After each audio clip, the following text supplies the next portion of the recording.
Pranam. Pranam, Hari Om.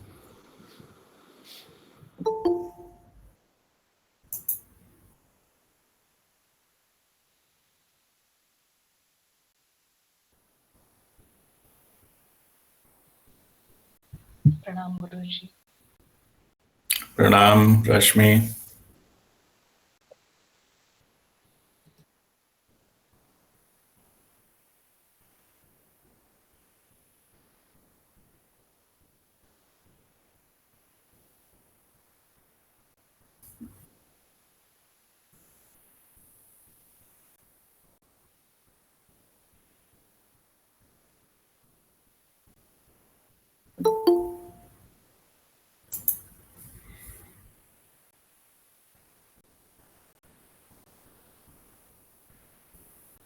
Pranam. Pranam, Narvikar.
Now, this word detachment has different meaning to different people. So I just wanted to clarify something. Detachment here, whatever is meant, normally meant, and what is the spiritual implication of this detachment. So normally people, they consider the detachment means absentism, running away from something or rejecting something. So this particular aspect, the detachment, what it is meant normally by the people, they equate concept that, rejecting, avoiding, or even sacrificing, like you entitled to have something, you cannot have it. Like um, you are prohibited to do certain things. So that is the idea people have. When from any spiritual master or anybody talks about the detachment, they quickly relate that this absentism or forbiddenness with sannyas. Okay, that's renunciation. Like they equate that to have that spiritual, we have to reject something.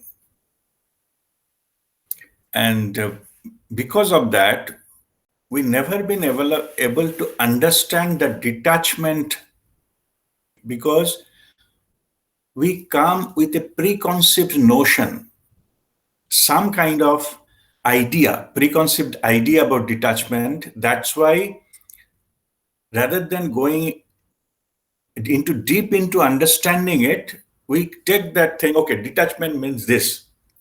So what is the new about it? What to learn about these things? We know detachment. Sannyas is the detached from the family, so that is the detachment.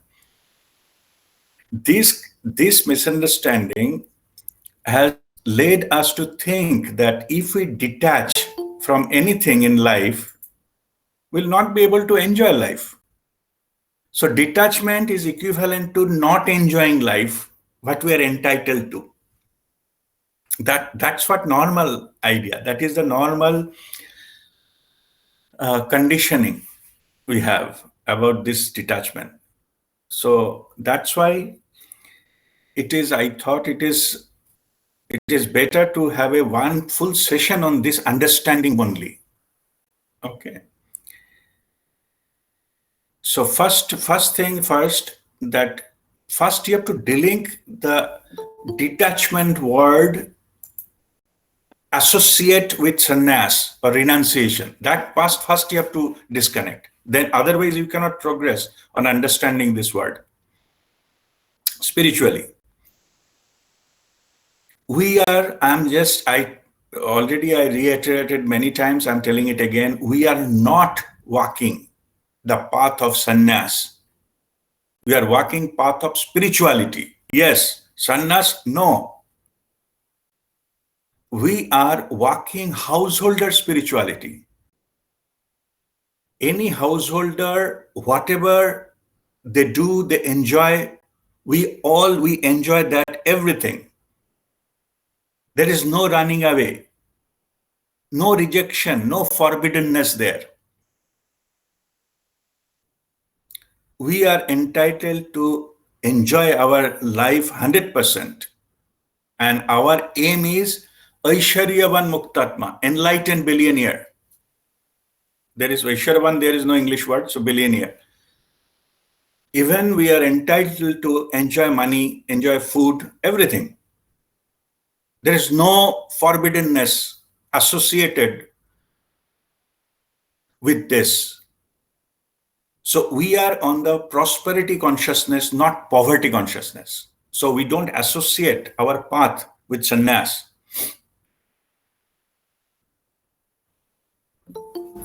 So first thing, I have broken the link between sannyas and detachment. If anybody still think that detachment is associated with sannyas, raise your hand. I need to explain again then. If you still detachment is associated with sannyas, I'm saying it's absolutely no, nothing to do with sannyas. They are renunciation. They follow the path of tyag, like, they intentionally drop it and we focus on the some other thing. But that is not our path. We'll not even think of dropping anything or running away from anything in life, whether it is our enjoyment or duties. We cannot.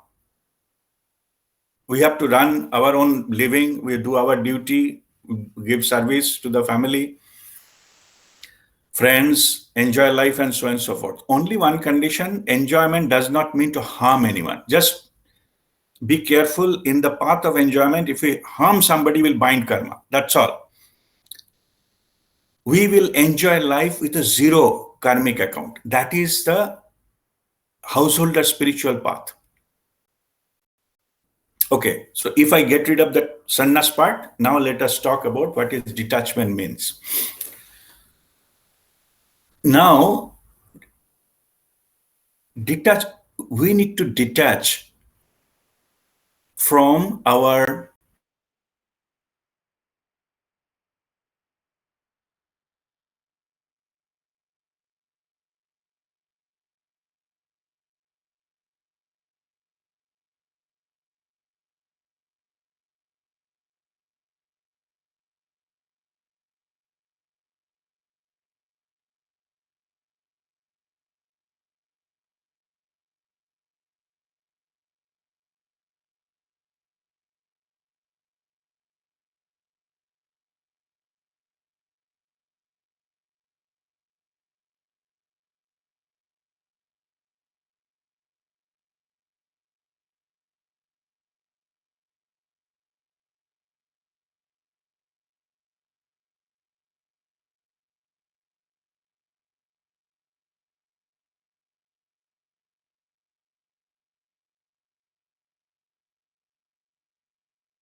suffering.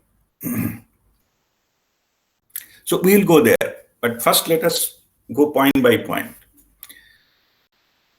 So attachment, why happens? Because our mind creates some kind of illusion, some kind of theory, some kind of conditioning. So we go and behave in a certain way. And okay, Buddha says root cause of suffering of is attachment. I will make it simplify these things. Why we are not happy in life, on any matter. If you go there into the specifics, you will find, I'm just telling you, then you compare any type of example you may have. We wanted to have something, we expected something that didn't happen. That's why you become unhappy. That's it, as simple as that. Go to any unhappiness, you expected a certain way, expected some people will behave certain way, or you expected that you will get this object, or you expected that somebody will return in this way, or you expected your health to function in certain way that didn't happen in reality. That's why you're unhappy. So if you take that, this unhappiness is happening where? Happening inside us. External world will run at its own rules. Okay, it does not care who is happy or unhappy.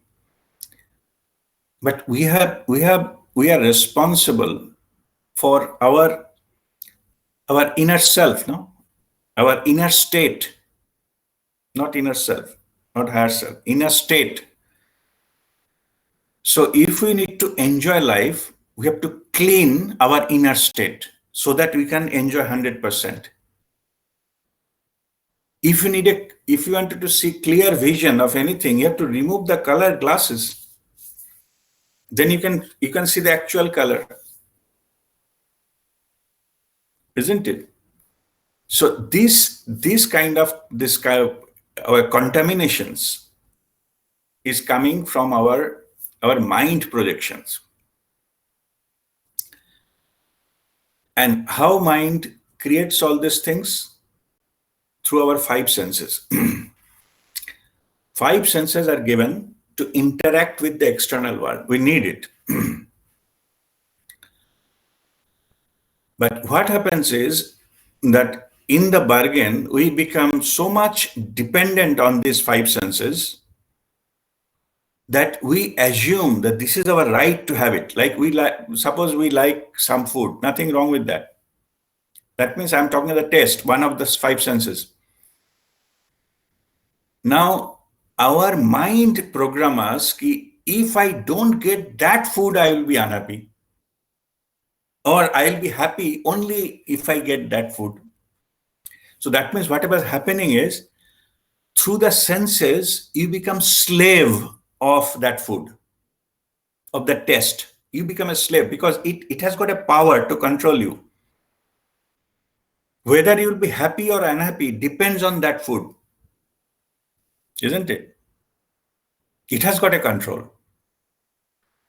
So I'm just giving one example. Now, if you project your life, you will find out hundreds of things are controlling you. And that is the fundamental reason. All the time you are unhappy state. Something or other unhappiness is happening in your life. Because you didn't get whatever you wanted. That's the root cause of unhappiness. Simple. I'm just giving one example. You project it all other 199 other stuff. Same thing. You wanted something, you didn't get it, and that's it. Welcome, Lavanya. You are joining for the first time. Lavanya and Asha initiated yesterday. So you are introducing with the whole group from Bangalore. Thanks, Guruji. Okay. God bless you. So we have already started our this program, this satsang. So just for you to listen. If you have any question, we'll have some session for question answer. So we will answer your questions. All right. Okay. So- Okay. So now, so understanding the detachment, what we need to do is, now I'm just giving some, some kind of, okay, before I go there, let me give what other masters say about this detachment. That Deepak Chopra says that um, we got unhappy because we give too much in order to get anything in physical world. That is his principle. You have to detach from the outcome and be in the process. Okay, I'll explain what is meant by that. What happens is when we start getting something, then we focus too much on the outcome what we like, and because of that we miss the process. So, and we don't enjoy the journey. Like suppose you are climbing a mountain, so you are so much focused on the mountain peak climbing that you forget about enjoying the journey. And because of any reason you could not reach to the peak, it looks like your complete journey is a failure. This particular aspect, no, that is very true. Let me put from where it is coming. Because the outcome that controls us, I told you earlier. That's why it makes the whole journey is a failure. It should not be. Journey is a full by, it is as it is. Enjoy the journey. That is more important than this outcome. This fundamentally came, this, the knowledge, it is coming from something universal knowledge or Brahma Gyan, which is already given thousands of years back in Gita. Okay. Karmani dharmani vaste or ma phaleshu kadachana, something like that. Okay. Means you just do your work just as if it is your duty, and don't concentrate on the fruit. Why? It is not that they are saying don't enjoy fruit. Okay, just be very careful. They are not saying that you will not get fruit or you don't enjoy fruit. You said don't focus on the fruit because this process of getting the fruit will be spoiled into that one. You will enjoy nothing.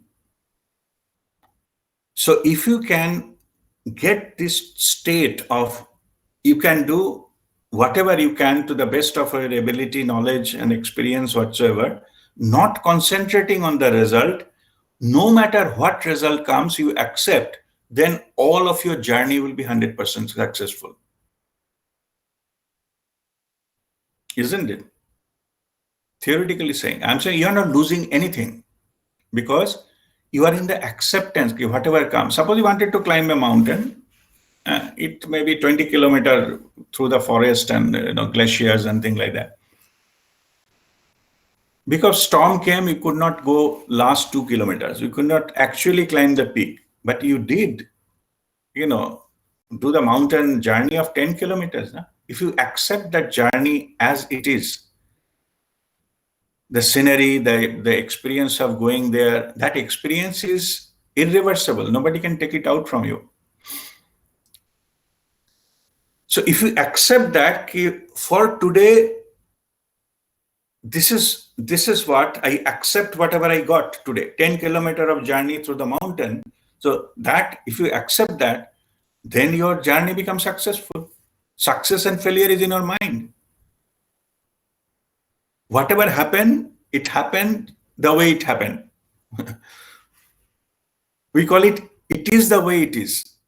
There is no good or bad there. In higher dimension, there is no duality, no good or bad. Everything is experience. So you enjoy the experience you have. Forget about having that climbing the mountain. Okay. If you are Playing a game, enjoy the sports. Doesn't matter where you become top or make, get a Olympic medal or not. Doesn't matter. Enjoy the game.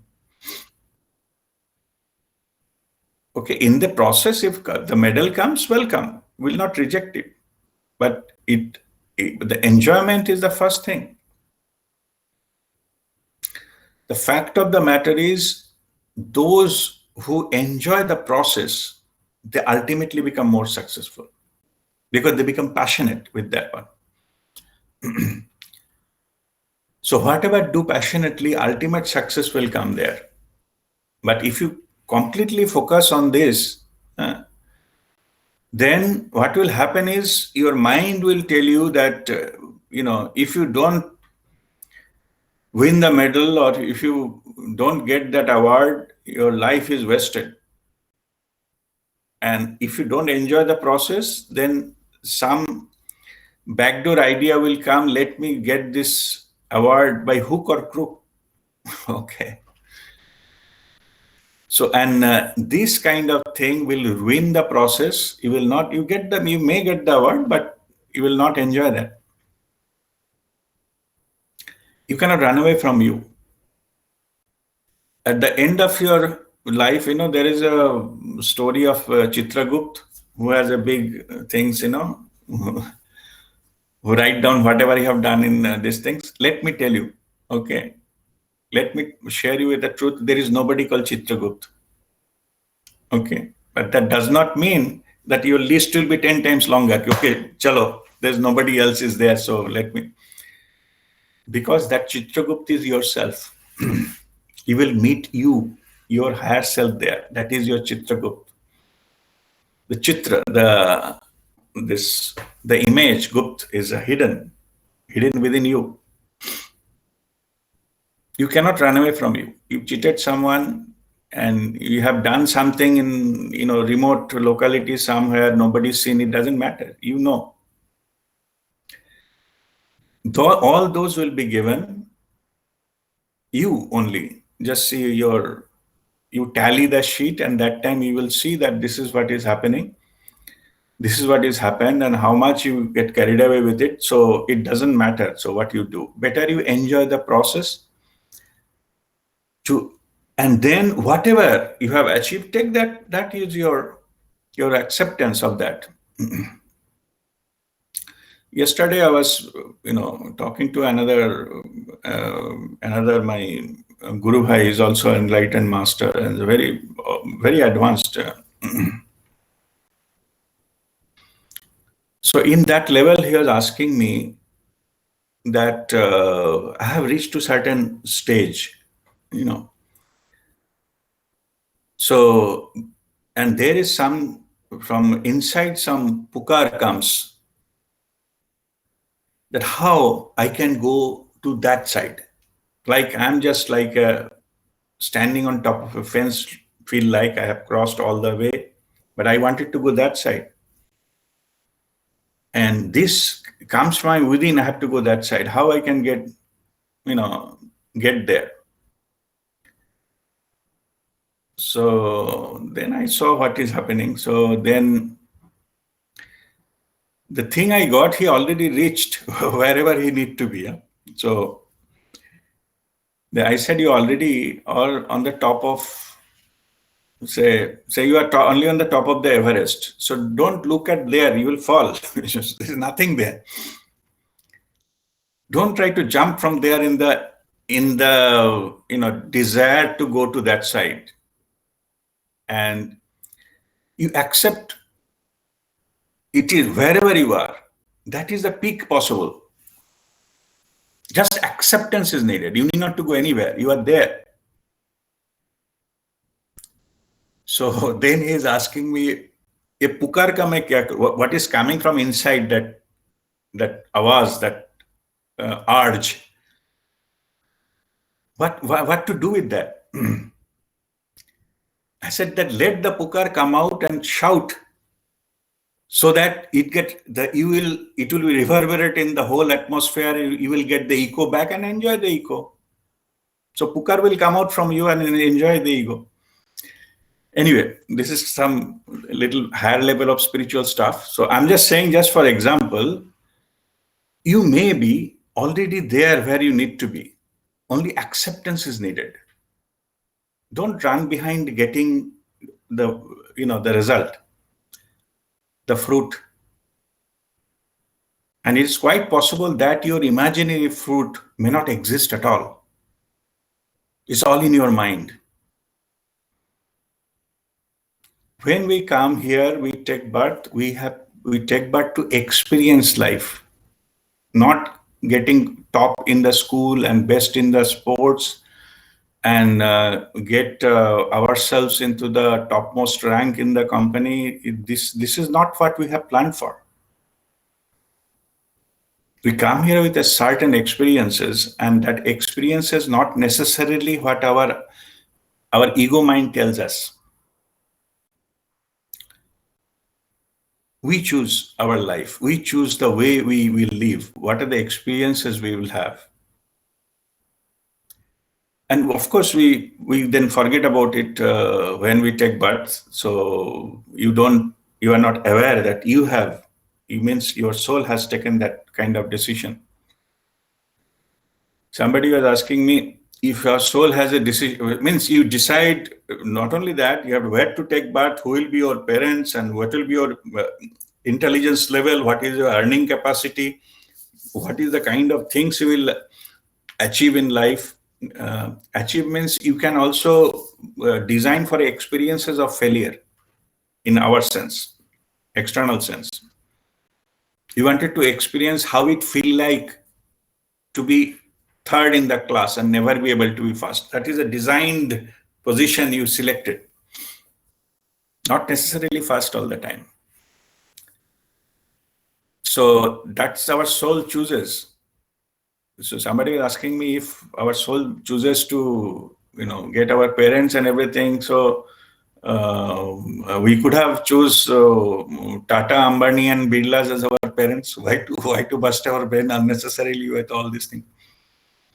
It is possible, but intentionally it is not chosen, because the type of experience you need for your experience of your soul, the soul's growth by experience, that experience is not possible there. For that experience, you have to come to the level where that experience is possible. And that is why, so you have heard the story, many king, they have chosen to live a life of a beggar for 1 month, in disguise, so that nobody knows he's a king. Why? Because he wants to have that experience. Those kind of experience is not possible. It's like that story, it's just a story. Some son of some sheikh in Saudi Arabia, he heard that a lot of people are dying out of hunger in Africa and many other places. So then he asked question, they don't have supermarket nearby? Is it too far off? And this idea of not getting food is that supermarket is not near. So that's the kind of thing. That kind of experience our soul doesn't want, because it will not mature you. What our soul wants, to polish you, to make the coal to be the diamond, you need to be polished. All this kind of grinding is needed to polish, high temperature pressure for millions of years to get the coal converted into diamond, then come out and then cut from all sides, then grind, then polish, and all this kind of thing. Then the true value will come out. And soul is planning our life exactly that way. After getting that raw diamond from the ground, if you're too sympathetic, oh no, we should not cut and should not polish, you will not get that value. Nobody buy that diamond. Means even if somebody buys, he will buy it to cut and polish. Means you cannot avoid that. Means otherwise nobody will buy. Same here. So now let me come back to that technique, that how we can achieve this. achievements, so achieving detachment. So it is. I hope it is clear that that what this purpose is, this how we can do that. Our inner satisfaction is, our acceptance is more important, reducing the desire. Outcome is not that important. Outcome, focusing on outcome is the root cause of that one. And so what you can do to achieve this, that's detachment. So detachment from the result. Okay. Detachment from the result, that is the key to enjoy the journey of life.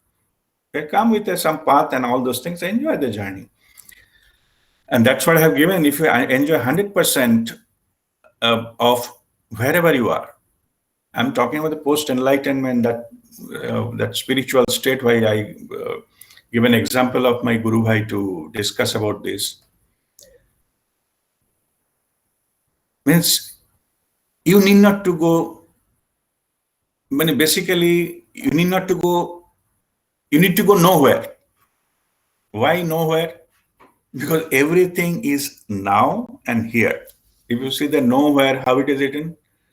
NOWHERE, right? So NOW, take it out, and then WHERE, take it out. So now here. So nowhere, the word itself has now and here. That is a spiritual understanding. If you accept wherever you are, 100%, you are fully enlightened. You need not to search for anything. All you need is now and here. That is the actual message I was telling him. Okay, you need not to look for it. So-called whatever the Jannat and heaven and all these kind of things, now and here. You just enjoy it. Problem is that it is not that that kind of experience you cannot have. Only thing is your expectation that I will get it somewhere else. That expectation needs to come down. When you cut all those expectations, then you can 100% enjoy the present state. And that is pure, blissful, joyful state, 100% state. This is possible in any activity we do or anything we do. Suppose, okay, let me put this way. Before that, I have given example of enjoying food, right? How much of you truly enjoy food? Even if you get your best food, what you like, you are not aware that you are taking the food, it is touching your tongue, and tongue is having that kind of, the chemical reaction happening, and it is going. We are not 100% there. Our attention is not there. We are not enjoying food. We're having food. We're not there. On top of it, we are eating food and mobile messaging and seeing what is there in the TV and all. But we are not concentrating 100%. Anything, suppose you are cooking. If you cook 100% attention, whatever you are doing, in 6-step meditation, we practice this, that awareness of your surrounding, body surrounding, how it is this and that, because we are not aware of this, our surrounding even. This, if you go 100% attention to whatever you are doing, then you enjoy life 100%. Karmishta, I wanted to ask any question? Yes, because I think, and because living in America, I always crave for Indian food. I cook at home as much as possible, and so when you are saying that I don't enjoy food while eating, but I don't agree with you when you say that, because when I'm eating in especially Indian food, I enjoy it very much. I enjoy the process. So what do you mean when you say that we don't enjoy? Okay. So what I mean that while having food, if you only having food, not doing anything else, your attention is not anywhere else, you are there. Okay. Okay, but if you're reading something, talking to somebody, listening, watching TV and all those things, your attention is not there on the food. You may having the food, but you are not enjoying it 100%. It can be Okay. 80%, 60%, that differs. That's what I mean. Okay. Okay, there's nothing wrong in enjoying food, absolutely. But I'm saying 100% enjoyment. The question is about whether we enjoy 100%. That 100% enjoyment come if you give 100% attention to the food.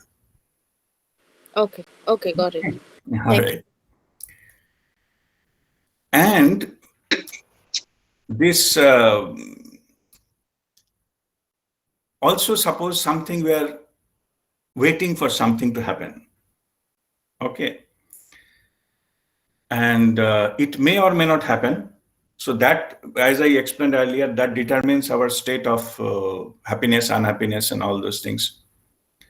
So what does that mean? Should we not, intend something? Should we not wait for anything? No, you may wait for anything, but without desire. Means if you are waiting for something, so suppose you are waiting for someone to come or some, parcel to arrive or something, anything is, you are waiting for that. Nothing wrong in waiting. Normally the waiting is known in the Hindi, there is a word called pratiksha. Okay. Pratiksha means you are waiting with a desire, like it will arrive, and because waiting with a focus on the result. Phaleshu. Phal. So waiting with a desire with the result is called pratiksha. And in the spiritual practices, when I will just tell you how to get there, if we are waiting with a detachment, that is called titiksha, not pratiksha. Only the desire of the result has gone. You can wait, but not focusing on the result only. And you accept no matter what result comes. Then you are liberated from it.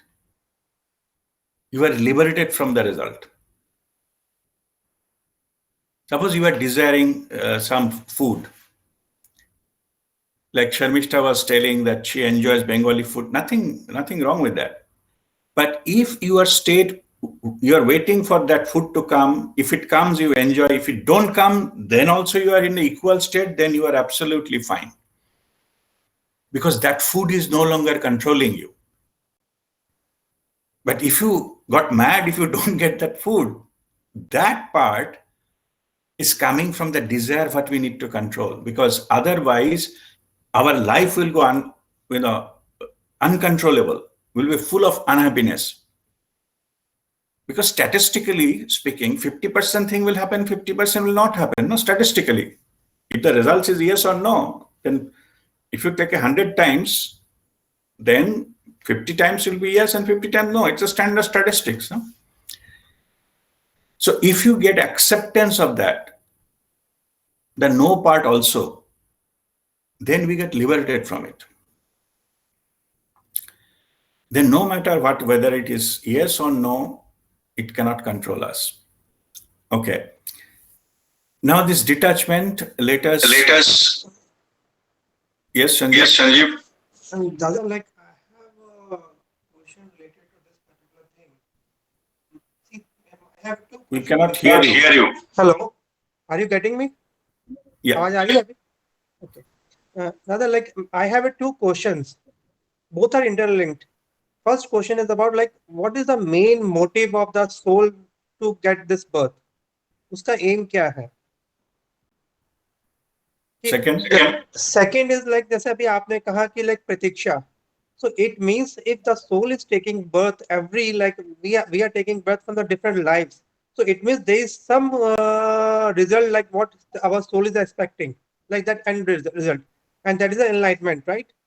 So उस result को लेने के लिए again and again like our soul is like taking birth just to have the different experiences. So experiences and to have some results. So both are like don't like what I feel like it's both are interlinked only.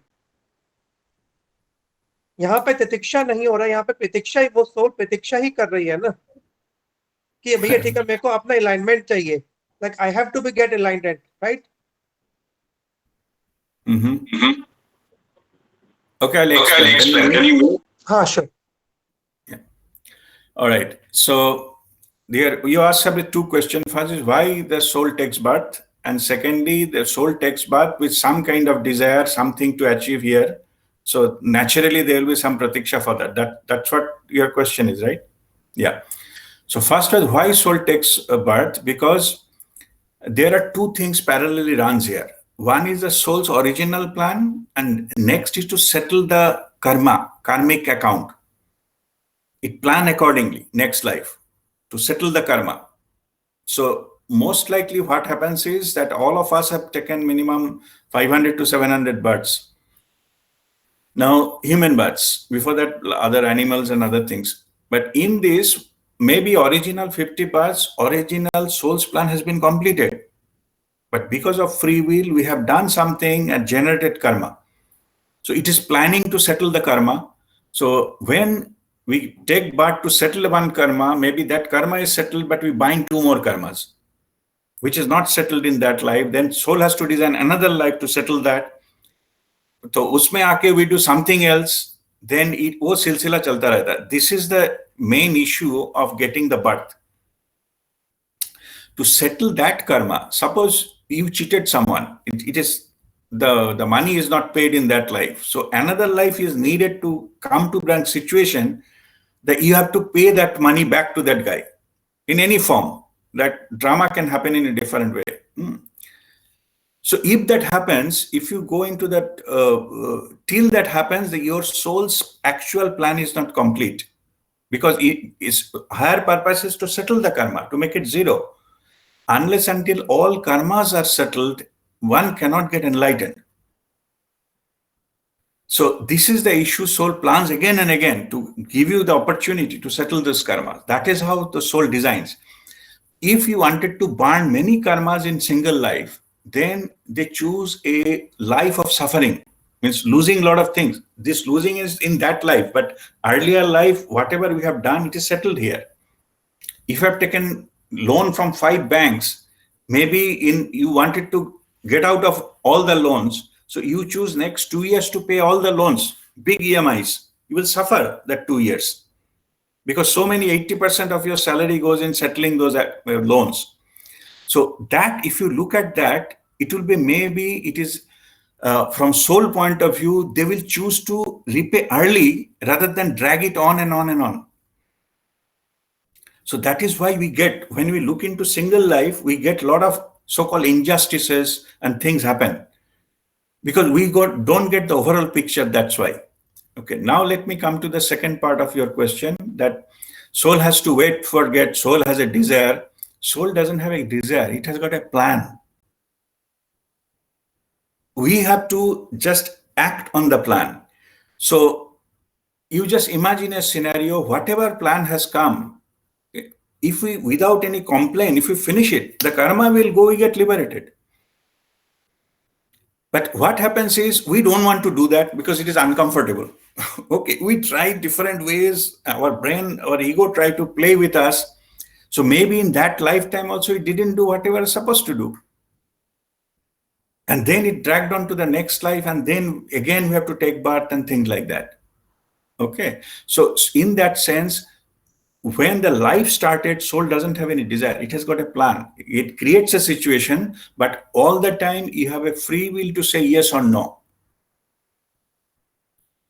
Always you have, and because of that, what we do is we so much concentrate on that, the result, or we think we're smart, we avoided it. And that's why the Chitragupt thing came. You have dodged whom? Because if it is there in the account, it is energy balance. It has to happen. If you have to take a loan from a bank, you have to pay back no matter what you do. You can delay things and whatever it is, you get a notice, maybe police will come and, court case will happen and all this kind of stuff. It will go it will increase, but you have to pay. There is no way you can outsmart these things. So that is what, when the life is running, there is no desire from the soul there. It planned you for a certain things. The most, in fact, to my understanding, best approach will be settle that and get out of it. So that rest of the life you can live a life of freedom. But don't challenge what is coming to you. Means don't object to that. Face that challenge and overcome, and that's it. It will go away from your life. Okay. All right. So now let me give you quickly on. Yeah, I have a question. Nirupam, Yeah. I'll come back to you. Let me finish that explanation. I will come back to you. Yeah. So now it is how to do it. Okay, this is a type of thing. Background we understood. What are the reason we understood? See, our five senses, what have been given to us, by design, the human body. This is to experience the external world, and we experience through our five senses. What experience happens inside the brain, but the interface is our five senses. The taste, smell, touch, and all these kind of things. Now, if you wanted to get a detachment, what you need to do is you have to pull all these senses inward. Means bringing inward means automatically the outside dependency will go. So this is a spiritual technique to bring that attention from the outside to inside, because ultimately they are feeding it to our ego mind. If we get ego mind silenced, then it will not be dependent on the external factors. Means, in other words, if we stop having this kind of input from externally, ego without getting the food will die. If it dies, you are in a state that everything, all your senses are not being prompted by someone. Means earlier it was your ego. If it is not prompted on someone, then you can actually enjoy it 100%. Like I earlier was telling that looking the thing in the colored glasses, looking the world. If the glass has been removed, then it is in the pure form. Whatever comes in front of you, you just see it. And whatever the food it comes in front of you, enjoy it. That instrument is still there. Only the expectation of the result is not there. So you can enjoy that 100% because you are not influenced by your previous experiences or whatever mind prompted you. Let me give some equivalent example to understand this. Like every time, okay, now suppose I have many of my college friends here.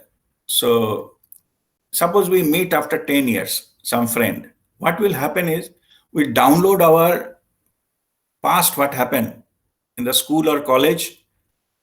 Maybe in last 10, 20 years, that person has completely changed. But we will look that person from that glasses of that. So what will happen? Our interaction will be contaminated. Okay. Suppose when in the school, some fellow was very naughty. Maybe now he was not nowhere nearby, but we'll always think this is a crafty bugger. He may do something. He may not. Okay. But my reaction to him will be different because I have already have this kind of preconceived idea about that person. Now think of, I met with somebody first time. I don't have any file. So my interaction will be fresh, right? I will try to develop friendship and see, we'll enjoy that stalking, things like that. So what is the difference between somebody with my old memory and somebody without old memory? Because this is fresh. I can, give approach. I can accept that person as he is. I'm talking the new one. So in this case, in the case of food and all these kind of things, if you cut down that the memory part of it, no, then every time you will take the food, it will like you are having it for the first time. See, every time we're meeting a friend, it's called living in a moment. As if the interaction happening for the first time, there is no memory, there is no contamination. It's a pure, we're approaching pure, and that is the way to enjoy life 100%. If I can able to meet all my friends as if new, okay, and if I take every food as if I'm having it for the first time, okay, it's a different story. If I meet my wife, whether I will consider meeting for the first time, that is a different story. But if that happens, see, the life is changed 100%, right? You enjoy, give your attention to the fullest in the totality. The law of diminishing return has gone because every time is a fresh moment and you are starting fresh, are enjoying fresh. So how you achieve that? You drop the expectation, you drop that clouding, you drop that the cloud of that you are putting between this interaction for the second, third time and the friends and things like that. You are not judging, you are not leveling. Only leveling, judging, this has gone. Interaction is still there. Okay, so this is how, if we can detach ourselves, not become slave of the five senses, just to have to pull them inside. Like you have to go concentration inside. Earlier we were talking about having food. If you just have food with 100% attention, exactly what you taste. Yeah, you may enjoy a lot of food, but you may not know 100% taste of that. If you can do that, you are actually meditating. Cooking can be meditation, eating can be meditation, walking can be meditation. How? Because you are pulling all this attention inward. You are experiencing it 100%. Okay. Not that you are, you are walking and also talking and also thinking that this fellow has cheated me and I'll take care of that and some office stuff. So then you are not giving your concentration 100% to the walking. You are not enjoy walking. You are pretending to be enjoying walking. Now the beauty is, whatever you give 100% attention. Now listen this, but very carefully. It is not traditional thing what I'm saying now. If you give attention to something 100%, you get automatically detached. Energetically, it cannot bind you anymore. Okay. When I was, earlier my life, I had addiction of drinking habit. So one of the master told that before taking the drink, you look at it, give the 100% attention, and then drink. And what will happen to this? Is what nonsense. I was suffering a long thing. I have taken a treatment and this and that, and almost ruining all my relationships, getting fired from the job and all this kind of stuff. And when looking at it, what will happen? But that is the key for the detachment. You are giving full attention. It will be detached. It will be dropped. Energetically, it will not have a power to bind you anymore.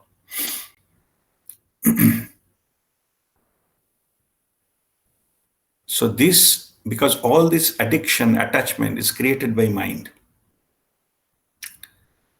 Full attention, the monkey mind stops. Any kind of things, if you can full attention, the mind stops.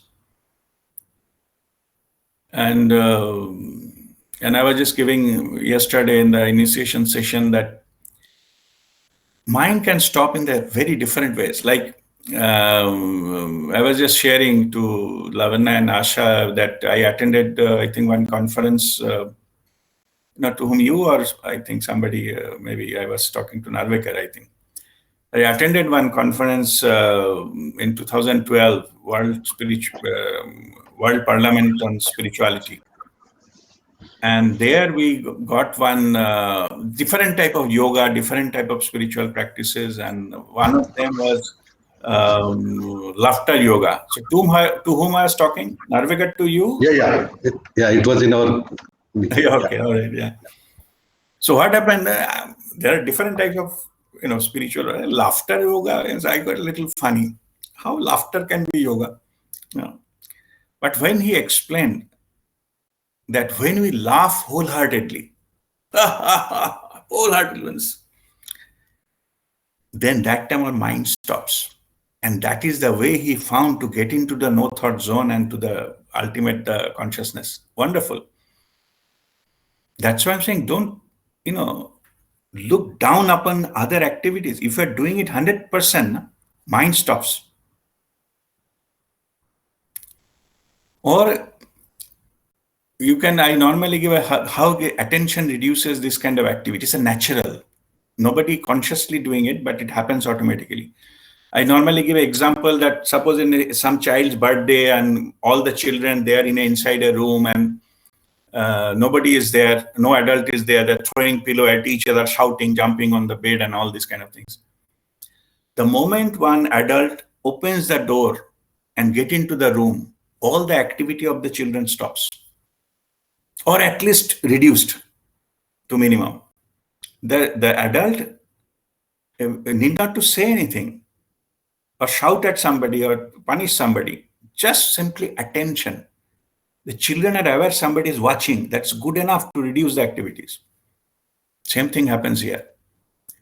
If you give attention, all monkey mind stops so that you can enjoy that 100%, whatever you are doing. Because you are not controlled by the preconceived ideas and all. All the senses you pull inside to enjoy that. Enjoy the experience.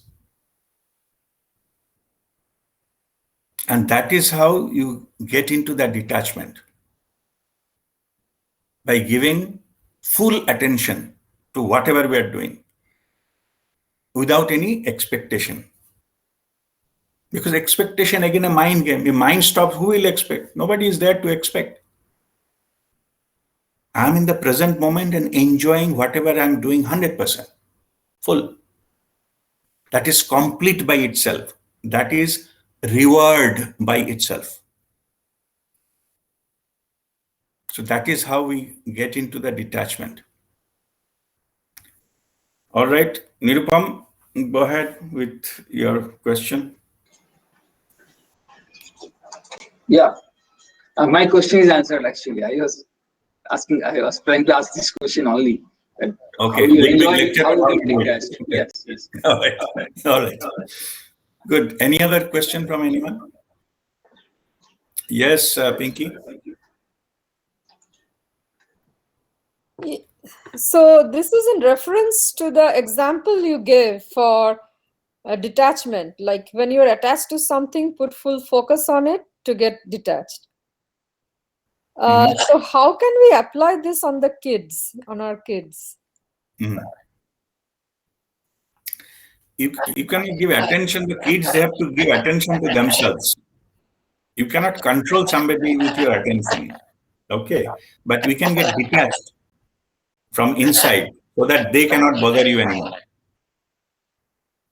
Okay. But for them to make the change happen, they have to give attention by themselves.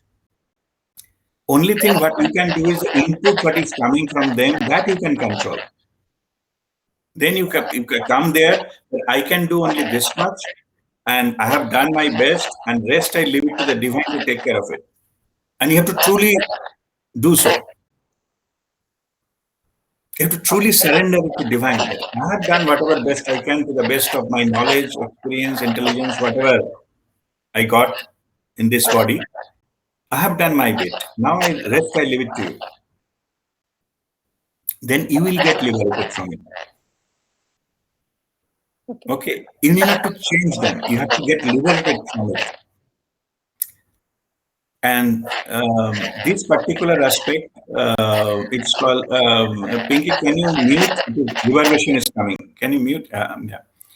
So let me explain you this way. This relationship matters. It is called, all of you please listen. It's a good question. I think it will be important for it. It is actually part of the relationship experiences. Relationship is called detached attachment. Okay. So what is detached? Means some people say, my sons or daughter or husband, wife, whoever, I'll run away and throw them out. No. You need to detach in the mind level, physical level, so that physical activities, talking things are not affecting you anymore. Don't give up that power to anyone to control you through their behavior or words. It is a disconnection, detachment in the lower level, and connect into the higher level. That will take little time to establish. But when you look the other person from the soul's point of view and accept as it is, your acceptance, then one point of time magic will happen. Physical level also, lower level also, their behavior will change. But as long as you are engaged into this lower level, you've never been able to connect with the higher level. So first we disconnect the lower level and establish only on the higher level. I have done myself this exercise.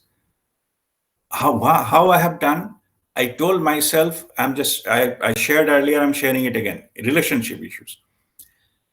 I told myself 60 years back, there was no Rajdeep. 60 years from now, there'll be no Rajdeep. So how does it matter if I play the role of a Rajdeep as if it is non-existent? Means I am not giving opinion or think. I have a right to give. It's not about the right and what I should do and what I should not do, or what I think is important, not important. I just stop giving it. Somebody, okay, my family say I wanted to go there. Okay, go. So I said, fine. I was thinking, okay, came back. Okay, came back. Next day, say again, I wanted to go to the same place. I didn't ask why. I could have said, you went yesterday. Why you wanted to go again? Unnecessarily burning petrol. I didn't say that. I said, okay, let's go there again, without questioning. So after that, what happens is, because I am not giving any input, so that everybody is enjoying that, and that changed themselves. Because it is not a restriction. They need not to plan or scheme things that how I can make that happen what we want. Because they know whatever you will ask, it will happen. No resistance. So that is the way I have used to disconnect it, to get this attachment in my sense of duty, and I have a right to say something. I am the head of the family, and all this kind of stuff what was going on in my mind, I disconnected that intentionally. That was my exercise. Nothing to do with my family members. The understanding is I am walking my path, they are walking their path. Whatever their soul's plan, they came here and they will do it. Unnecessarily, why I should poke my nose into everything and spoil things? But the thing is, when you give full freedom, automatically thing reduces. And that is the time you establish higher level connections. That I'm talking just that experimentation of it. Okay. And if you say that I tried, didn't happen, it's okay. It may not happen at one go. That expectation need to drop. So that is what that relationships is, we call detached attachment. So first you have to disconnect. Otherwise, if the lower level is disconnect, then same story will go again and again and again. If scolding someone and saying demanding something, if things could have been sorted out, then it got sorted out years back, isn't it? The issue is the level where the problem is. I'm not saying problem. I say, okay, the level where things are getting played, solution cannot come from the same level. It has to go one level higher to get the solution. I can normally give example, if the two laborers are fighting, supervisor has to intervene to stop that fighting. If two supervisors are fighting, then have to engineer has to intervene to stop those two supervisors fighting. And two engineers are fighting, the manager has to intervene to stop that fighting. Like that. You cannot get the solution there. Otherwise, solution could have achieved already. There is no conflict at all. So you need to raise the level. So to sort out this level of issues, you have to go to the soul level, higher level, so that you get a permanent solution. So that is the way forward. And this comes from the understanding and acceptance. Acceptance of what it is the fundamental of detachment. If you accept what it is, then I'm not accepting or rejecting. I mean, the attachment, question of attachment doesn't arise. I'm accepting whatever it is. Okay.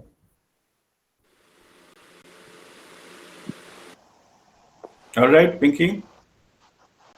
Guruji, like Yes, if thank you. you Okay. Bless you. Yes, Saryom. in this case, suppose you are in your house and there is a electricity board. Your child is Yeah. going and always putting his finger into it, and if Mhm. you can keep sitting detached, he will put his finger into it and get an electric shock. You remember the four principles of operating principles? Okay. Four principles. Physical, yeah, Protect physical. physically. Protect physically. Where is the physical protection gone? Okay, Physical body need to be protect physically.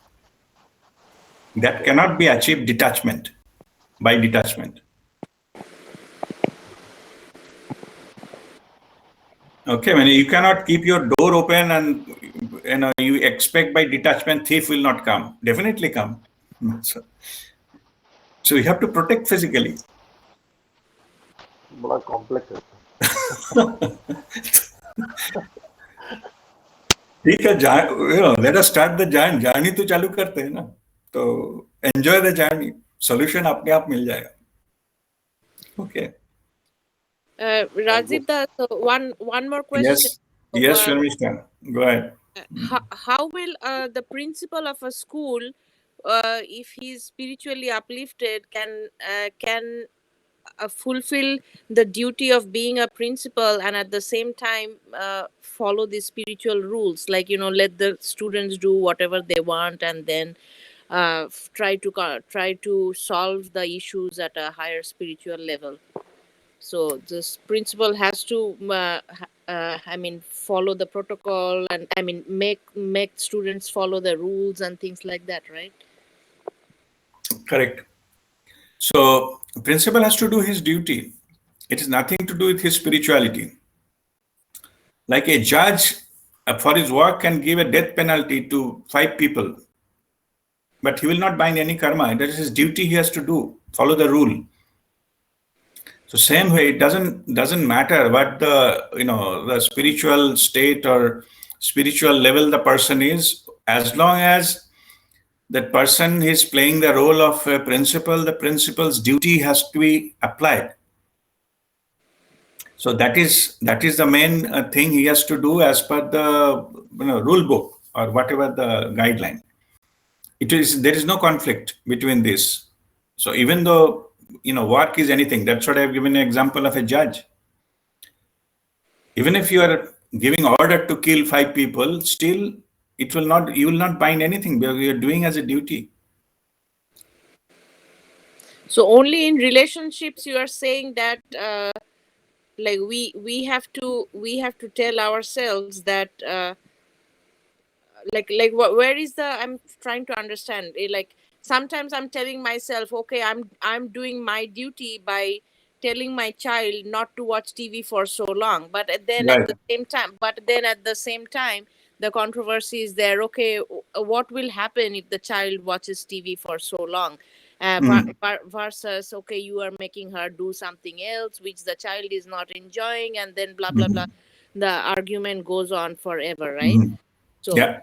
yeah, so someone has to do those duties, someone has to play the role, and then how do you know which one is your duty and which one, like people are saying, okay, you enjoy doing those things because you like controlling people. So how do you define your duties, and how like, yeah.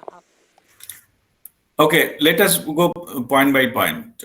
First of all, that you ask yourself, am I doing this particular aspect for the best interest of my child or not? Or it is, I am trying to show that I am the boss and you have to obey me. If former is the case, don't bother what they are saying. Okay, it is for their best interest. As per your understanding, you just apply there. You are doing your duty. And then who says what, it doesn't matter. Okay, Okay. so yeah, but at the same time, be honest to yourself. If you see there is some element, there is some kind of, you are giving some punishment in the form of these orders, then you check yourself as well, whether there isn't truth in it, what they're saying. Okay, so that it need to be balanced that way. But if you are clear that it is only for that purpose, there is nothing wrong. But why I'm saying this, in the childhood we have read Gandhiji's something, some punishment to the children, and in our English textbook it was there. That normally we punish the students or things for to satisfy our anger. It may not be for their best interest. I forget the name of the passage. If anybody remembers that, my friends, let me know. Yeah. That where this punishment, the Gandhiji, his experience he was sharing, that I punished some student, and later on he analyzed and said that most of it, the punishment, the caning, what he did, it is just to satisfy. He was angry because they are not following, the students are not following his instruction. It has nothing to do with actually what difference it will make to their lives and for their ultimate good. So that is part I am saying, that it works both way. So it is case by case basis we have to decide. But in this case, if you have done it for the best interest of the other children, perfect. No need to even listen to that. You leave it there. So in this case, the teacher binds the karma by not following the right way? No, that's what I've given example of the judge. No karma. Even if killing 5 people, giving order to kill 5 people, no karma. Because he is doing his duty. But as you told that it is not the best interest of the student, that's why I'm asking. No, I mean, best. No, if it is not if some anger factor is there, to taking that action, you will bind karma for sure. You wanted to satisfy your anger rather than actually making it correct or apply the rule. Right. So you will bind karma in that case. All right. Sir, I'm again in audio problem. mode, sir. So this is Yes, Shweta, sir. Thank you so much for every word, sir. Thank you so much. Sir, I just want to say that Lavanya is new and she have asked her question through message. Oh, is it? Oh, sorry. Yes, yes. Okay, can you unmute and ask the question, Lavanya? Unmute and ask the question. First, you have to raise your hand so that I can get your attention. Because chat, normally I don't read. Can you unmute and ask your question verbally? Yeah, sure, Guruji. So I was asking, how do we settle the karma that you mentioned? We need to settle it, only then we will be getting our enlightenment, right? So how do we settle it if we don't remember what we've done in our past lives, or what is our soul's plan? See, it's a good question. What you need to do, you will not remember what it is, but if you do your duty, whatever duty comes in front of you, if you do it diligently, then it is called karma yoga. Automatically, the karma will take care of it. Only you have to, whatever your assignment, your duty, you are doing it, faithfully. You're doing your duty, giving service, doing good work, not cheating anyone. Just a standard, what we get that thing, if we follow, then karma will automatically be taken care of. When you are raised at certain level of karma yoga, you achieved a certain state, then you'll be ready for the next step, which is a Kriya yoga. Somebody will appear in your life some master and he'll teach you the technique, what you got yesterday. Okay. Did she just walk out? It is not. Yes, Sharmishta? Okay. So it was not by accident. Unless until you are ready with your karma, at a certain level of karma is not taken into account, you will not get, I was explaining, no? People have to wait 50 lifetimes to get in touch with an enlightened master physically, to communicate, to ask. Okay, so don't think it has happened only few years, or you come to know about somebody maybe 2 days back and you got it and all. It's not that. Okay. You have lifetimes of effort there. And you are getting that fruit now. Anyway, so unless until you have achieved certain level, not everything, certain level of karma, you will not get in touch with anyone like this, who can show you the next stage. Means if you don't complete, say, class 5 course, you cannot be promoted to 6. No? Class 6 teacher will not come. You have to continue till you pass that. So when that will happen, then you will start follow the spiritual practices, which is Kriya. And we have to start practicing. So next step will start. Whoever has taught you these spiritual practices definitely will tell you to do meditation. Meditation, we meditate in the Chin Mudra, no? You learned 5 fingers represent 5 elements.